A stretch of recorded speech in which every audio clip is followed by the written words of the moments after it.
ಅಧ್ಯಕ್ಷರೇ, ಈ KPSCದ ಸಾಕಷ್ಟು ಚರ್ಚೆ ಮೊನ್ನೆನೂ ಕೇಳಿದ್ವಿ, ಈಗೂ ಕೇಳಿದ್ವಿ. ಇದರ ಅರ್ಥ ಏನು ಅನಿಸ್ತದ ಅಂದ್ರೆ, ಅಷ್ಟೆಲ್ಲ ಅವರು IAS KAS ಆಗಿ ಅಲ್ಲಿ KPSC ಆಗಿ ಬಂದಿರ್ತಾರೆ. ಅವ್ರಿಗೆ ಕನ್ನಡ ಟ್ರಾನ್ಸ್ಲೇಷನ್ ಬರಂಗಿಲ್ಲ ಅಂತ ನಮಗೇನು ಅನ್ಸಂಗಿಲ್ಲ. ಅದರ ಪರ್ಪಸ್ ಬಡವರು 1-2 ಅನ್ನ ಹಾಕು ಅನ್ನುವಂಥ ಮಕ್ಕಳು ನಮಗೆ ದುಡ್ಡು ಎಲ್ಲಿ ಕೊಡ್ತಾರ? ಅದಕ್ಕೆ ಇವ್ರಿಗೆ ಫೇಲ್ ಮಾಡ್ಬೇಕನ್ನುವಂಥ ದುರುದ್ದೇಶದಿಂದ ಆ ಕನ್ನಡ ಟ್ರಾನ್ಸ್ಲೇಷನ್ ತಪ್ಪ್ಯಾರ ಅಂತ ನನಗೆ ಅನಿಸ್ತಾ ಇದೆ.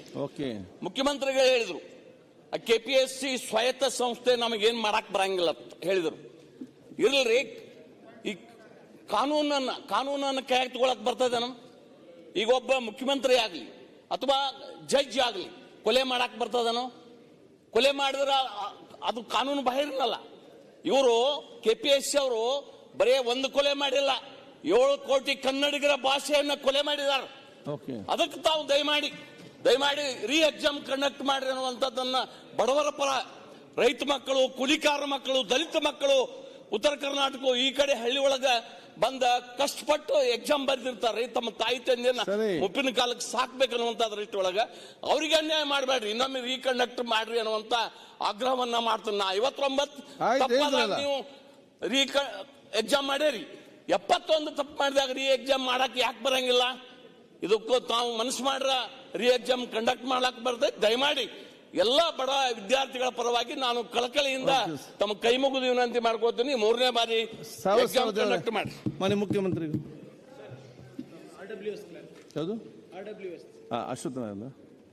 ಮಾನ್ಯ ಅಧ್ಯಕ್ಷರೇ, ಈ ನಮ್ಮ ಯುವಕರ ಮತ್ತು ಯುವತಿಯರಿಗೆ ಸರ್ಕಾರಿ ನೌಕರಿ ಕೊಡಿಸೋದ ನಿಟ್ಟಿನಲ್ಲಿ ವಿರೋಧ ಪಕ್ಷದವ್ರು ಇರ್ಬೋದು, ಆಡಳಿತ ಪಕ್ಷದವ್ರು ಇರ್ಬೋದು, ಯಾವುದೇ ರೀತಿಯಾದಂಥ ಕಾಂಪ್ರಮೈಸ್ ಇಲ್ಲ ಅಂತ ಬಹಳ ಸ್ಪಷ್ಟವಾದಂಥ ಸಂದೇಶ ಎಲ್ಲರೂ ಕೊಟ್ಟಿದ್ದೀವಿ. ನಮ್ಮ ಯುವಕರ ಭವಿಷ್ಯ ಸುಭದ್ರವಾಗಿರಬೇಕು ಅಂತ ಕೂಡ ಎಲ್ಲರ ಕಾಳಜಿ ಇದೆ. ಸರ್, ಅರ್ಗ ಜ್ಞಾನೇಂದ್ರ ಸಾಹೇಬ್ರು ಮಾತನಾಡೋ ಸಂದರ್ಭದಲ್ಲಿ ಹಿಂದಿನ PSI ಇದ್ರ ಬಗ್ಗೆನೂ ಹೇಳಿದ್ರು. 4.5 ವರ್ಷ ಬೇಕಾಗಿತ್ತು ಸರ್ ನಮಗೆ ಮತ್ತೆ ಎಕ್ಸಾಮ್ ಮಾಡಿಸ್ಲಿಕ್ಕೆ. ಲಕ್ಷಾಂತರ ಜನರು ಅವರು ಆಸಕ್ತಿ ಕಳ್ಕೊಂಡ್ರು. ಸಾವಿರಾರು ಜನರು ಯಾರು ಪಾಸ್ ಆಗಿದ್ರು ಮತ್ತೊಮ್ಮೆ ಫಸ್ಟ್ ಫೇಸ್ ಪಾಸ್ ಆಗ್ಲಿಕ್ಕೆ ಆಗಿಲ್ಲ. ಇನ್ನೂ ಕೂಡ ಗೊಂದಲಗಳಲ್ಲಿ ಇದ್ಕೊಂಡು ಎಲ್ಲರಿಗೂ ನ್ಯಾಯ ಕೊಡಿಸ್ಲಿಕ್ಕೆ ಆಗ್ತಾ ಇಲ್ಲ ಅಧ್ಯಕ್ಷ. 4.5 ವರ್ಷ ಆಯ್ತು ಸರ್ ಅದು. ಈಗ ನಮ್ಮ ಭಾಗದಲ್ಲೆಲ್ಲ ಅಧ್ಯಕ್ಷರೇ, ಅರವಿಂದ್ ಬೆಲ್ಲದವ್ರು ಹೇಳ್ದಂಗೆ ಒಬ್ಬ 3-4 ಜನ ಮಕ್ಕಳಿದ್ದಾಗ ಯಾರಾದ್ರೂ ಒಬ್ರು ಹುಷಾರಿದ್ರೆ ಇನ್ನ 3 ಮಕ್ಕಳಿಗೆ ನೌಕರಿ ಹಚ್ತಾರೆ ಅಧ್ಯಕ್ಷರೇ ದುಡಿಲಿಕ್ಕೆ. ಆ ಒಬ್ಬನ ಸರ್ಕಾರಿ ನೌಕರಿ ಪಡೀಲಿ ಅಂದ್ಬಿಟ್ಟು ಧಾರವಾಡಿಗೆ ಕಳಿಸ್ತಾರೆ ಸರ್, ಬೆಂಗಳೂರಿಗೆ ಕಳಿಸ್ತಾರೆ ಸರ್.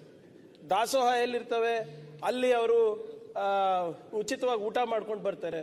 ನೀವು ಹೇಳ್ದಂಗೆ ಮದುವೆ ಮನೆಗಳಲ್ಲಿ ಅಥವಾ ಎಲ್ಲಾದ್ರೂ ಪಾರ್ಟಿ ಗಿಟಿಗಳಲ್ಲಿ ಸರ್ವರ ಕೆಲಸ ಮಾಡ್ತಾರೆ.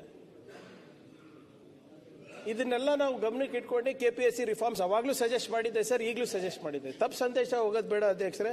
ಹಿಂದಿನ ಬಾರಿ ಇವಾಗ ಈ ಲೋಪ ಆಗಿತ್ತು ಅನುವಾದದಲ್ಲಿ.